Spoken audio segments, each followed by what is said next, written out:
안녕하세요. 이제 2차 세계대전, 1, 2차 세계대전에 대해서 우리는 오늘 배울 건데요. 자, 한번 나가보도록 하겠습니다. 자, 1차 세계대전과 러시아 혁명 이렇게 써 있는데요. 1차 세계대전에 대해서, 1차 세계대전의 배경에 대해서 살짝 얘기를 해 볼게요. 우리 지난 시간에 예전에 이 제국주의를 하면서 1차 세계대전이 어떤 식으로 이렇게 좀 초래될 것이다 라고 살짝 얘기한 적이 있는데 한번 그걸 좀 떠올려 보셨으면 좋겠습니다. 자, 1차 세계대전은요, 삼국동맹 독오이와 그 다음에 영프러 간의 대립이었어요. 자, 이 삼국동맹의 사실 이 주체는 이제 주인은 이 동맹의 주역은 바로 독일이었습니다. 그리고 이 삼국 협상의 어찌 보면은 주역 같은 경우에는 영국이란 나라가 가장 강력한 나라이긴 했지만 뭐 프랑스가 여기에 메인 무대에 있었다라고 기억하시면 되겠어요. 자, 그리고 러시아도 있고요. 자, 여기 뭐 이 독일 이 삼국 동맹은 기본적으로 우리가 어떻게 기억하시면 좋냐면 식민지를 얻기를 원하는 나라, 이 식민지 또는 이 물건을 판매할 수 있는 시장을 원하는 나라라고 생각하시면 되고요. 자, 이런 것들을 지키려는 그런 나라라고 생각하시면 됩니다. 이 삼국 협상은요. 왜? 이미 많은 땅을 가지고 있는 이제 이 제국주의가 먼저 있었던 그런 나라들이겠죠. 자, 이렇게 기억하시면 되겠는데요. 특히나 이 독일의 그 이전에 이 독일이란 나라는 독일 제국을 만들었었던 그런 인물이 바로 누구였냐면은 비스마르크였어요. 우리 기억나죠? 저 앞에서 비스마르크라는 인물 살짝 들어본 적 있죠? 자, 비스마르크는 철혈 정책이라는 것을 통해 가지고 이 독일을 매우 강력한 나라로 만들었었습니다. 자, 특히나 뭐 여기 프랑스를 공격해 가지고요. 프랑스의 알짜배기 땅을 얻어내기도 했었던 그런 인물인데요. 자, 이 비스마르크는 이 프랑스를 철저히 고립시켜 가지고 이 유럽에서 독일을 성장시켰던 그런 인물이었어요. 자, 근데 이 비스마르크가 이렇게 운영하던 독일이 이제 주인이라기보다는 운영하는 사람이 바뀌게 됩니다. 바로 누구냐면은 비렐름 2세라고 하는 황제가 직접 이제 다스리는 그런 시기로 접어들게 돼요. 자, 이 비렐름 2세는요, 이 독일이 이제 엄청나게 강력한 나라다. 더 성장해야 된다. 다른 나라를 막 침략해가면서 이렇게 성장해야 된다라고 봤었던 인물이고요. 이 다른 나라들 굳이 이렇게 프랑스라는 나라를 뭐 굳이 막 다른 나라들과 친하게 지내면서 고립할 필요도 없는 그런 거다라고 하면서요. 이 막 독일의 엄청나게 이 영토 확장을 꿈꿨었던 그런 인물이었어요. 그래서 전 세계적으로 시비를 걸었었던 그런 인물입니다. 자, 그렇게 이제 이 독일이 주도하면서 막 이 뭔가 대립각을 세워갔었던 거고요. 자, 그래 이 독일이 주도하는 세상에 이제 오스트리아와 이탈리아가 참전을 하게 되는데 얘네들도 마찬가지로 뒤늦게 이제 독일도 이 독일과 오스트리아는 사실 하나라고 했었어요. 자, 얘네들이 이 프로이센이 중심이 돼서 독일이라는 나라를 만들었을 때 이 오스트리아도 이제 오스트리아와 헝가리 민족이 합쳐져서 오스트리아 헝가리 제국을 만들게 됩니다. 자, 얘네들 신생 국가이기 때문에 식민지를 만들어야 되는 그런 필요성이 있었던 그런 나라였었다라고 우리가 기억하시면 되겠고요.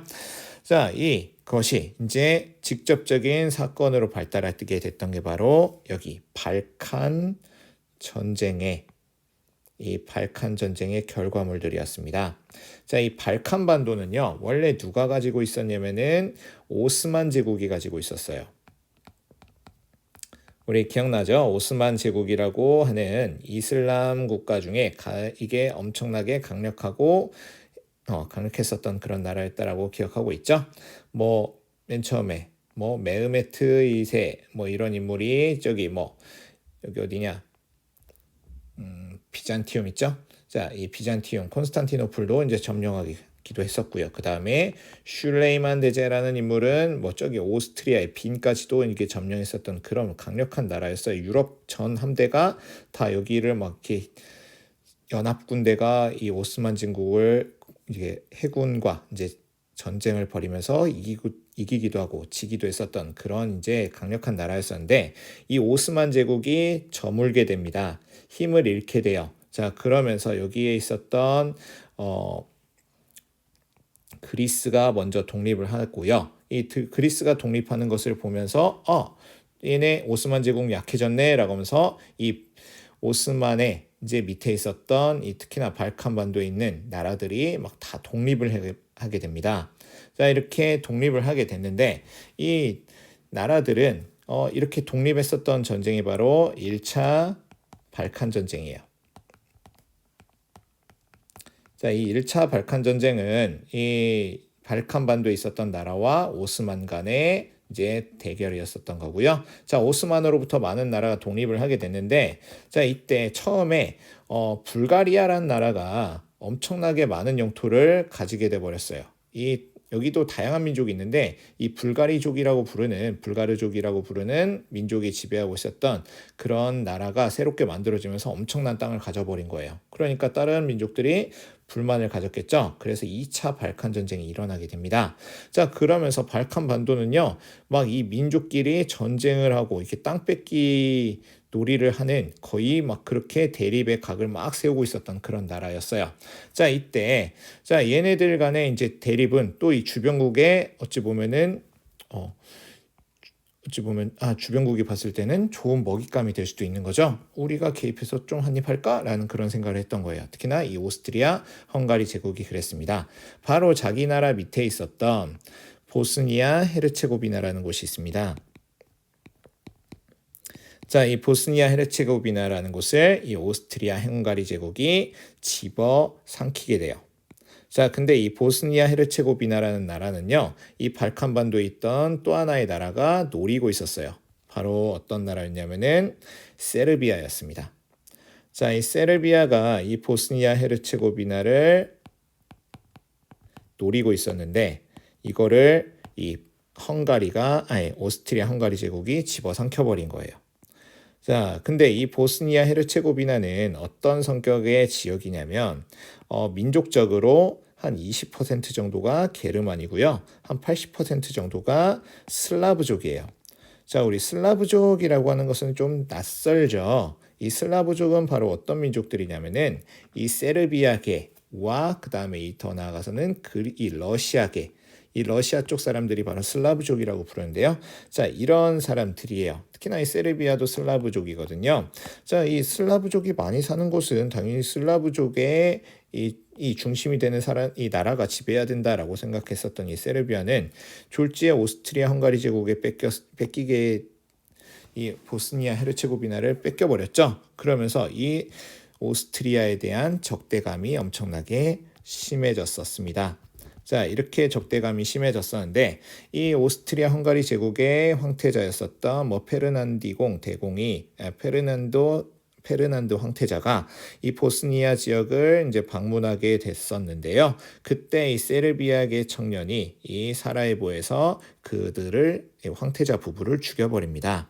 자, 이렇게 되면서 이 세르비아는 사실 이거는 이 세르비아의 이름 모를 청년이 나라가 죽인 게 아니라 이 청년이 죽이게 된 거라서요. 세르비아 입장에서는 상당히 곤란했죠. 특히나 오스트리아 헝가리 제국은 상당히 큰 나라였어요. 세르비아 입장으로서는요. 그래서 세르비아는 미안하다라고 했는데 오스트리아 헝가리 제국은 이걸 기회 삼아서 어떻게 할까요? 아예 이 발칸반도로 더 진출하고 싶었겠죠. 그래서 그들의 사과를 받지 않고 이제 선전포고를 하게 됩니다. 싸우겠다라는 거예요.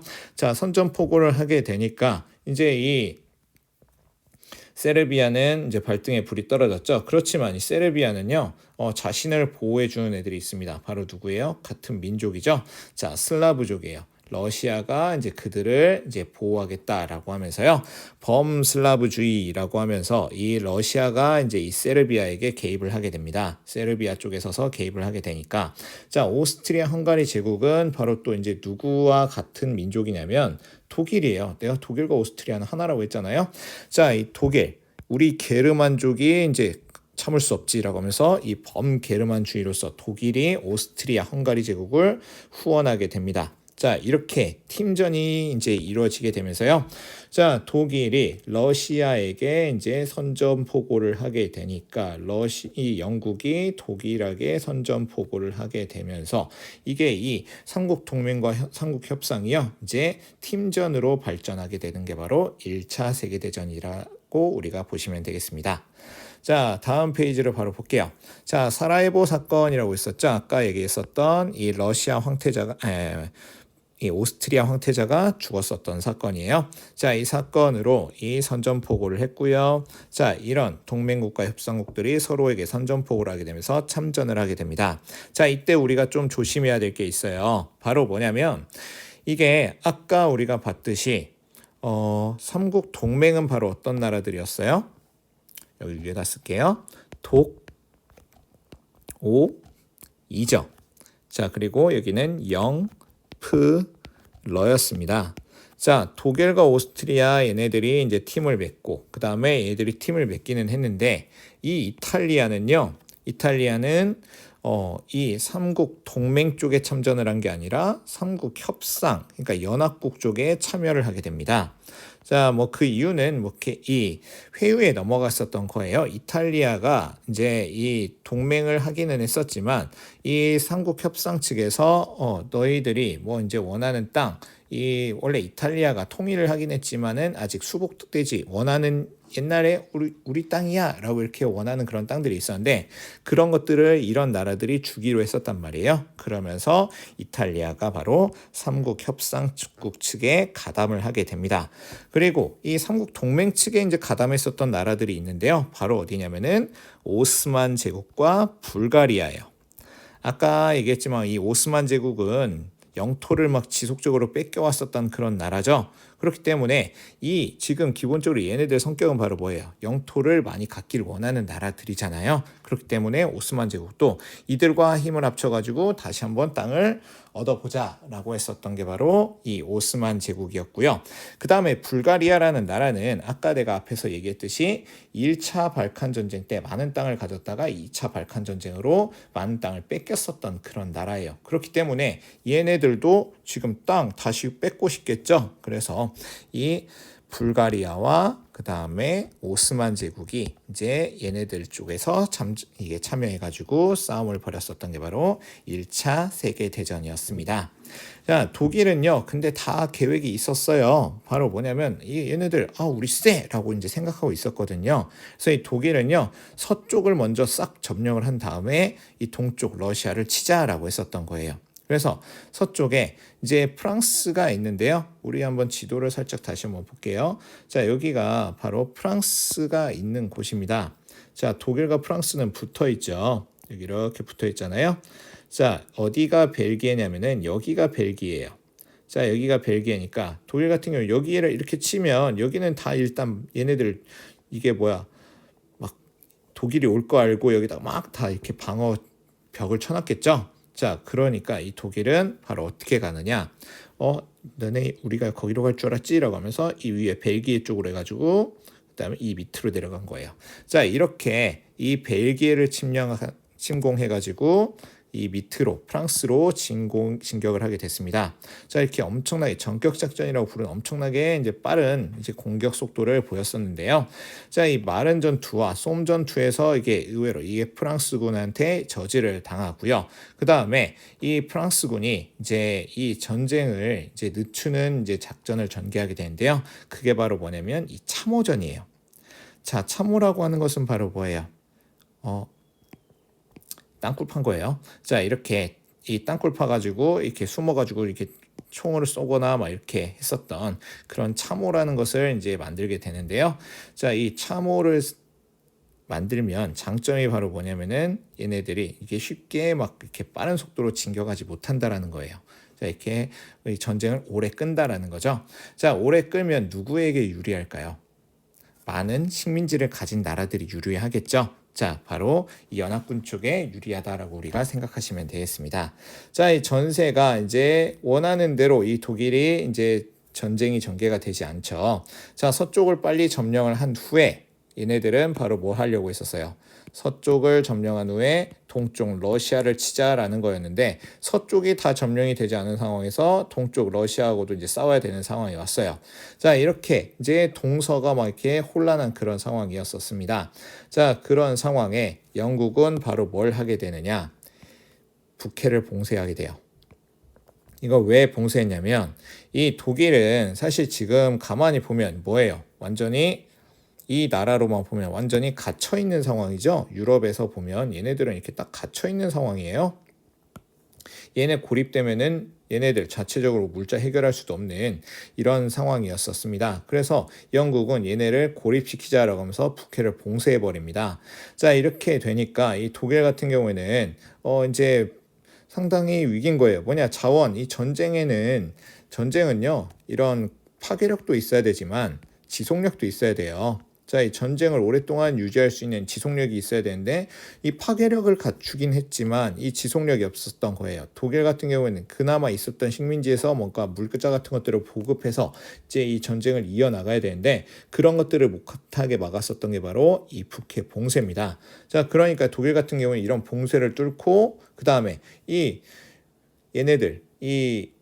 얘네들과 싸우고 있는 그런 나라들로부터 나라들에게 프랑스나 이런 나라들에게 물자가 또 이제 전쟁에 필요한 물자가 보급되는 것들을 막기 위해 무제한 잠수함 작전을 펼치게 돼요.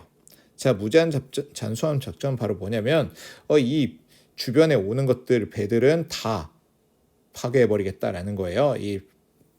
이 북해 주변에 오는 배들은 다 파괴해버리겠다라고 하는 그런 무제한 잠수함 작전을 전개하게 됩니다. 그러니까 이 물자는 우리만 보급받지 못하는 게 아니라 너네들도 다 보급받지 못하게 한다라고 하는 그런 작전이었었던 거예요. 자, 근데 그런 무제한 잠수함 작전을 펼치는 와중에 이제 어떤 일이 발생하게 되냐면은 미국인이 많이 타고 있었던 배가 침몰해 버리게 된 거예요. 미국인들이 죽었죠. 결국 미국이 참전하게 되면서 이 전쟁은 끝나게 되는데요. 자, 미국은 그러면 그동안 뭐 했냐? 미국은 외로운 이제 고립이라고 해야 되나요? 이런 것들처럼 이 다른 나라에 이제 특히나 이 유럽의 일에 간섭하지 않는 이 불간섭주의의 그런 원칙으로서 이제 혼자 놀고 있었다라는 겁니다. 그렇지만 그래도 영국이나 프랑스 이런 나라들이 이제 전쟁 물자나 이런 것들이 필요하게 됐을 때 미국이 이게 물자들을 팔아먹었었거든요. 자, 근데 이런 미국이 그런 고립주의의 그런 원칙을 깨게 됐죠. 왜냐하면 자기네 자국민들이 죽게 되면서요. 자, 그렇게 미국이 참전하게 됐고요. 그 다음에 근데 참전하게 됐는데 이게 약간 또 연합국 쪽에는 유리하지만은 않게 돌아가는 사건이 하나 발생하게 돼요. 바로 뭐냐면은 연합국의 일원이었었던 러시아가 이탈하게 됩니다. 자, 러시아는요, 러시아 내부에 혁명이 발생하게 돼요. 그러면서 이탈하게 되면서 이 독일에게도 살짝 기회가 올 뻔도 했지만 이 미국이 워낙 강력하죠. 그러면서 이 전쟁은 독일의 패배로 그리고 이 삼국 동맹의 패배로 끝나게 된다라는 겁니다. 자, 종결 보겠습니다. 동맹국이 항복을 하게 돼요. 오스만 제국 항복하고요. 불가리아 항복하고요. 오스트리아 헝가리 제국 항복하니까 이제 독일 혼자 싸울 수 없는 거죠. 독일도 이제 내부적으로요. 혁명이 발생하게 되면서 이 비렐렘 2세, 그러니까 이 완전히 자기네들이 엄청나게 세계에서 제일 쓸 줄 알았어라고 막 하면서 막 거의 깡패같이 했었던 그런 인물이 바로 이 비렐렘 2세인데요. 비렐렘 2세가 퇴위를 하게 되면서 이 독일은 공화국이 되게 됩니다. 바이마르 공화국이 되는데요. 자, 이렇게 항복을 하고 이제 휴전 조약을 체결하게 됐었던 그런 이제 전개예요. 자, 다음 페이지로 가겠습니다. 자, 러시아는 전쟁 중간에 이탈을 하게 됐죠. 자, 이탈하게 된 배경에 대해서 살짝 볼 건데요. 왜 이탈하게 되었었느냐? 러시아는요, 지금 나름 이 1차 세계대전은 근대국가 간의 싸움이었었는데 얘 혼자 전근대국가 같은 좀 그런 느낌이었었다라는 거예요. 그 이전에 막 이렇게 계몽주의 군주로서 표트르 대제라는 인물이 있었죠. 자, 표트르 대제가 바로 이 계몽군주로서 미개에 썼다라기보다는 근대화가 덜 됐었던 러시아를 이 서구 근대화 시켰었던 그런 인물인데요. 자, 이 표트르 대제 이후에도 이게 뭔가 러시아는요, 급격한 뭔가 이 근대화가 이루어지지 않으면서 상당히 이 정치 체제가 좀 뭐라 그래야 되나, 이 절대주의 국가 정도 수준 정도밖에 이루어지지 못했었다라고 우리가 기억하시면 되겠습니다. 자, 여전히 뭐도 있냐면요, 농노도 있어요. 농노가 뭐예요? 거의 그냥 농사 짓는 노예죠. 자, 이런 농노까지도 있었던 시기가 바로 이 러시아였었다라고 기억하시면 되겠습니다. 그렇지만 이 유럽으로부터 들어왔었던 이런 지식, 이런 문화들이 이제 이런 지식인들에게는 전파가 됐어요. 그래서 이 노동자 계급도 이제 양적으로는 성장하고 그다음에 이런 사회주의 이념까지도 들어오게 됩니다. 자, 이런 그런 것까지도 들어오긴 했지만 이 왕정 자체는 여전히 이런 이 봉건적인 형태의 절대주의 국가를 벗어나지 못했었다라는 거예요. 그러니까 이 밑에 뭐 지식인층은 이런 것들을 알고 있었지만 이 나라가 그런 것들을 인정하지 않은 그런 형태였었다라고 우리가 기억하시고, 자, 이 피해 일요일이라는 그런 사건이 벌어지게 됩니다. 바로 뭐냐면 이 피해 일요일 사건 같은 경우에는 이 러시아는요, 러시아는 자기네들이 약하다라는 것을 한번 이제 딱 한번 대외적으로 이렇게 낙인을 찍힌 적이 한 번 있어요. 바로 뭐냐면은 러일 전쟁입니다. 그 이전에 저기 발칸 쪽에서도요 내려오면서 이게 진 적도 있었거든요. 이 오스만 제국이랑 이렇게 싸우기도 하면서도 진 적도 있었는데, 자, 여기 이 러일 전쟁에서 이제 지게 되죠. 자, 그리고 이 짜르는 이제 이 여전히 봉건적인 전제군주 형태의 그런 정치 체제를 운영하고 있었던 것, 이런 것들에 대해서 국민들이 불만을 하면서요. 우리도 근대화 정치를 펼치자. 지금 이 일본이 이런 이 메이지 유신이라고 하죠. 어떤 거였어요? 서양식의 제도와 서양식의 기술을 다 받아들이자라고 했었는데, 여기 같은 경우에는 마치 청나라와 같이 이 자기네들의 전통적인 정치 체제를 그대로 두고 서양식의 기술만 좀 받아들여서 좀 이렇게 밸런스가 안 맞는 형태의 그런 정치 체제였다라고 우리가 좀 보시면 되겠는데요. 자, 이런 요구를 이 니콜라이 2세는요 무력으로 진압해버리게 됩니다. 자, 그렇지만 이게 이 불만이 더더욱 고조가 되니까 이게 너무나 많이 죽거든요. 그러면서 니콜라이 2세가 그래도 우리가 그럼 근대적 개혁 조금 하겠다, 뭐냐면 입헌 정치를 하겠다라고 하면서 의회를 설치해 주게 됩니다. 그리고 이제 이 농노제도도 이제 폐지하게 되는 이 스톨리핀 내각을 구성하게 되는데요. 그렇지만 이 스톨리핀 내각은요 이런 급진적인 개혁이 아니라 점진적인 개혁을 추구했었어요. 그런데 사람들은 뭘 원했었던 거예요? 급진적인 개혁을 원했겠죠. 자, 그러면서 이 스톨리핀 내각은 이 사람들의 요구를 그리 이제 만족시켜주진 못했다라고 기억해 두시면 되겠습니다. 자, 러시아 혁명이 이제 어떻게 전개가 되느냐? 이 1차 세계대전, 이렇게 내부적으로 뭔가 개혁을 향한 열망이 있는 그런 상황에 1차 세계대전이 일어나게 되는데요. 1차 세계대전, 이 러시아라는 나라는 여전히 좀 봉건적인 그런 형태, 그리고 뭔가 군사력만 키우긴 했지만 군사력조차도 그리 강하지 못했었다라고 했었죠. 그러면서 1차 세계대전 때 엄청나게 져요. 독일한테 맨날 집니다. 자, 그렇지만 이 한 방에 지지는 않아요. 왜? 나라가 엄청나게 커가지고요. 계속 이게 지고는 있는데 계속 오랫동안 지고 있는 거예요. 그러니까 물자도 부족하고요, 물가도 폭등하고요, 이렇게 사기도 저하가 되면서요, 결국에는 반란이 일어나게 됩니다. 수도 상트페테르부르크에서 이제 노동자, 이제 노병 소비에트라고 부르는데요, 노병 소비에트 중심으로 이제 혁명이 발생하게 돼요. 자, 여기서 상트페테르부르크, 지금 현재 러시아 수도는 어디예요? 모스크바죠. 자, 상트페테르부르크는 바로 뭐냐면 쌍은 세인트예요. 페테르부르크, 표트르 대제가 세웠었던 이 그런 곳입니다. 자, 이 바닷가에 있었는데요. 이 발틱해 주변에 있는 그런 도시예요. 자, 거기에서 이제 혁명이 일어나게 되면서 니콜라이 2세가 퇴위를 하게 되고요. 임시정부가 만들어지게 됩니다. 근데 이 만들어졌던 임시정부는요, 국민들의 바람을 뭔가 들어주지 않아요. 자, 이 국민들은 바로 뭘 원했냐면 지금 전쟁 빨리 끝났으면 좋겠다야.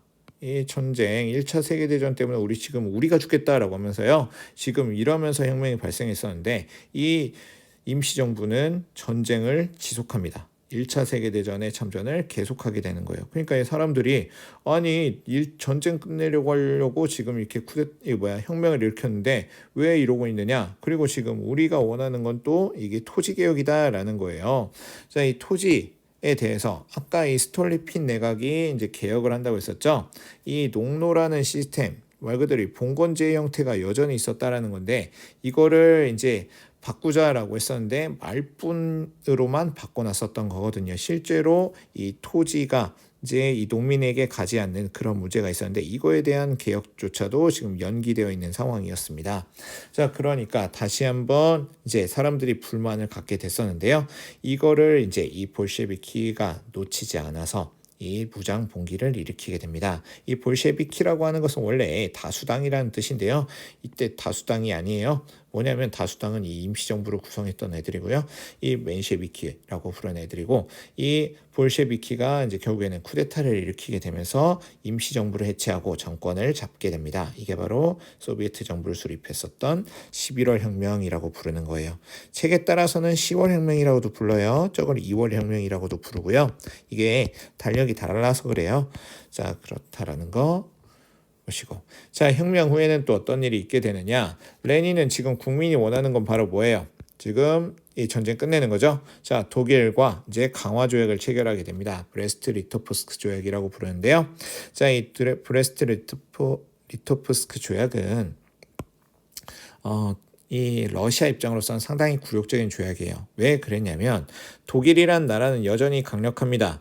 이 러시아와 전쟁 오랫동안 끌 수 있었던 그런 능력을 가지고 있었던 나라예요. 자, 이 독일과 그래도 이게 그런 나라와 어찌 보면은 이제 전쟁을 안 하기로 이제 강화를 맺게 되려면 뭔가 많은 걸 내줘야 되겠죠. 실제로 독일에게 많은 것들을 내주었었던 좀 굴욕적인 형태의 그런 조약이었다라고 보시면 되겠습니다. 그렇지만 국민들이 원하는 건 바로 전쟁을 끝내는 거였기 때문에 그런 많은 걸 내주더라도 전쟁을 끝냈어야 됐었던 거고요.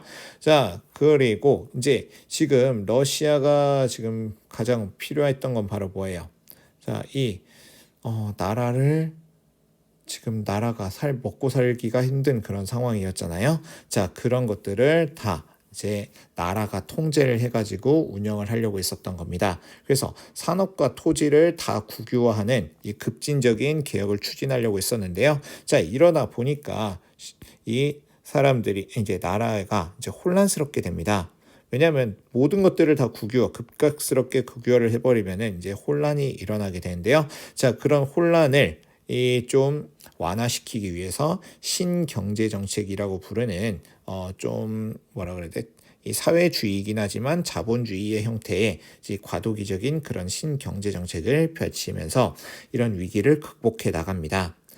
자, 결국에는 이 소비에트 사회주의 공화국 연방이라는 것을 수립하게 되면서요. 그러니까 이렇게 수립하게 되는데 만약 이 신경제 정책을 펼치는 중간에 이 사회주의 혁명을 반대하는 사람들도 러시아 내부에 있었겠죠. 그런 사람들을 제거해 나가면서 결국에는 이 소비에트 사회주의 공화국 연방을 딱 확립을 시켰었다라고 보시면 되겠습니다. 자, 레닌이 이렇게 이 사회주의 국가를 만들게 되고요. 이 레닌이 죽자 후계자였었던 스탈린이 이 경제개발 5개년 계획이라는 것을 추진하면서 이 중공업 중심의 그런 경제개혁을 추진했었다라는 거 알아두시면 되겠지만 이 스탈린은요, 이 독재 정치, 그러니까 원래는 이 사회주의 국가는요, 노동자들이 지배하는 세상인데요. 여기 이 스탈린은 지금 현재 북한이랑 크게 다를 바가 없어요. 뭐냐면 이 독재자입니다. 스탈린이라는 이 독재자가 직접 이 독재로서 사실 이런 다수의 노동자를 지배하는 형태의 그런 독재 정치를 구축해서 나라를 이끌어갔다라고 보시면 되겠습니다. 자, 여기 가볍게 한번 읽어보시고요. 자, 다음 베르사유 체제와 국제연맹 체제인데요. 자, 여기 이 파리 강화회의입니다. 1차 세계대전에 이제 끝낸 조약이에요. 자, 이게 바로 파리 강화회의에서 이제 조약을 체결하게 되는 건데요. 자, 이 전후 문제를 처리하게 되는데 이때 우리 한국사에서도 잘 나오는 거 있죠? 바로 뭐예요? 윌슨의 민족 자결주의입니다. 자, 윌슨의 민족 자결주의. 이거는 사실 왜 만들어졌다고 했어요? 패전국의 식민지 중에 되게 쓸모없는 땅들이 있거든요. 그거를 독립시켜가지고요. 이게 그냥 독립국으로 만들려고 했었던 그런 내용인데요. 자, 이 민족 자결주의 그런 원칙을 내세웠었고, 이 평화 원칙 14개조까지도 이제 그거를 기반한 평화 원칙 14개조를 이제 만들었었다라는 겁니다. 근데요, 이 프랑스와 영국 이런 나라들은 지금 전쟁의 당사국이에요. 지금 평화 따질 때가 아니에요. 졌기 때문에 사실 엄청나게 피해를 입었고 이 독일이란 나라를 엄청나게 응징하고 싶었기 때문에 이런 이 독일의 땅도 무력으로 진주에서 뺏기도 하고요. 그 다음에 이런 엄청나게 응징을 하게 됩니다. 패전국 독일을 여기 밑에도 써 있네요. 엄청나게 응징했었다라는 거. 이거는 나중에 어떤 문제를 발생하게 될까요? 이게 이 독일이란 나라, 진 나라도요. 적당히 이제 뭔가 응징을 해야 되는데 너무나 이렇게 응징하게 되면 뭐예요? 자기가 잘못한 것들을 망각한 채로 분노만 하게 되는 거죠. 자, 이 독일이라는 나라가 바로 그렇게 됐었던 나라인데요. 이 너무나 가혹한 이제 응징을 하게 되니까 이 독일이라는 나라가 우리가 왜 이렇게 당해야 되는데? 라는 생각을 하면서 반성을 하는 게 아니라 오히려 적개심과 복수심을 갖게 된다라는 겁니다. 그래서 이 적개심과 복수심은 나중에 2차 세계대전으로 터지게 돼요. 자, 여기 베르사유 체제라고 부르는데요. 자, 베르사유 조약. 아까 이 독일 패전국들 특히나 패전국 독일과 이제 맺었었던 그런 조약인데요. 엄청나게 독일에게 불리한 내용들이 많이 담겨져 있었다라고 보시면 되겠고요. 자, 베르사유 체제라고 이제 보시는 그런 내용들인데 패전국들과 이제 승전국들 간의 그런 조약이다라고 조약이 체결됐었고 이런 또 새로운 그런 질서가 만들어졌었다라고 보시면 되겠습니다. 그렇지만 이런 이 문제점 아까 말했듯이 패전국에 대해서 너무나 가혹한 처리를 하게 되면서 불만이 있었다라고 우리가 기억하시면 되겠습니다. 자, 국제연맹이 창설되게 되는데요. 국제연맹이라고 하는 것은 지금 현재 우리 UN이라고 있죠. 자, 유엔에 이전 이제 1차 세계대전 때는 이 국제연맹이 만들어졌고요. 2차 세계대전 이후에는 유엔이 만들어지게 되는데 이게 유엔의 전신이라고 보셔도 크게 다를 바는 없어요. 자, 이 평화를 위해서 이 세계 최초의 국제기구인데요. 자, 이 아이러니하게도 이런 것들을 이제 제안했었던 미국이 불참하게 됩니다. 자, 그리고요. 여기 이 국제연맹의 가장 큰 단점이 바로 뭐냐면 이 무력 수단이 없다는 거예요. 자, 유엔과 비교하는 게 바로 이런 점인데요. 자, 유엔에는요. 뭐가 있다? 유엔 평화 유지군이 있죠. 유엔은 국제 연합이에요. 자, 국제 연합 2차 세계대전 때 만들어진 거고요. 이거는 1차 세계대전 이후에 2차 세계대전 이후에 만들어진 겁니다. 자, 이렇다라는 거 한계를 가지고 있다. 이 무력 수단이 없기 때문에 얘들은 2차 세계대전의 발발을 막을 수 있다 없다? 못 막는다. 자, 그런 거겠죠. 자, 열강의 군비 축소 노력과 부전조약이라고 있는데요. 부전조약은 싸우지 마라는 그런 조약이겠죠. 자, 그런 조약, 워싱턴 회의와 이제 켈로그 브리앙 조약, 런던 회의 이런 것들이 있는데요. 자, 이런 것들 책에도 아마 좀 나와 있기는 할 거예요. 근데 간단하게만 얘기를 하자면 이 워싱턴 회의 같은 경우에는 내가 저번에도 한번 얘기한 적도 있었는데 여기는 일본에 대한 제재가 상당히 많아요. 자, 일본 같은 경우에는 1차 세계대전의 승전국입니다. 근데요, 얘는요, 아시아권에서 이 지금 동맹국, 삼국 동맹 있죠? 삼국 동맹이 특히나 이 독일이나 이런 나라들이 가지고 있었던 식민지들을 얌체같이 다 먹었었던 그런 나라예요. 자, 그렇게 영토를 넓혀가면서 오히려 이제 같은 승전국이었었던 중국과도 대립을 하게 됩니다. 자, 이런 문제, 이 일본과 중국과의 대립, 이런 문제가 발생하게 되면서 이거 일본을 좀 어찌 보면은 너무 커가는 것을 좀 제재해야 될 필요가 있겠구나라고 하면서 일본에 대한 제재를 하게 됩니다. 자, 일본에 대한 제재까지도 했었다라는 걸 좀 기억해 두시면 되겠고요. 자, 이런 것들 군비 축소고 그다음에 이거 싸우지 말자라고 하는 조약이에요. 자, 이 켈로그 브리앙 조약 이런 것들이 있었다라는 겁니다. 여기 내용 보면 이 베르사유 조약이죠. 막대한 전쟁 배상금 지급, 그다음에 해외 모든 식민지를 이제 뺏게 되고요. 군비까지도 축소시키게 됩니다. 자, 이런 것들을 이제 강요하게 되면서 이 독일은 이 감당할 수 없는 배상금을 물리게 돼요. 그러니까 이게 감당할 수 없는 배상금도 물리게 되고요. 원래 독일 땅까지도 뺏기게 됩니다. 무력으로 이 프랑스가 진군해 버려요. 자, 그러면서 이 독일은 이제 자존심에 상처를 얻게 됩니다. 그러면서 우리가 진짜 이게 우리가 다시 한번 기회만 있으면 다 쓸어버리겠어. 이렇게 하는 좀 그런 좀 마음을 가지고 있었다라고 생각하시면 되겠고요. 자, 이 내용이 좀 더 많네요. 여기 뒤에 전후 아시아 각국의 민족운동 이 부분은 아주 간단하게 보겠습니다. 여기는 어차피 했던 부분이기도 하니까요.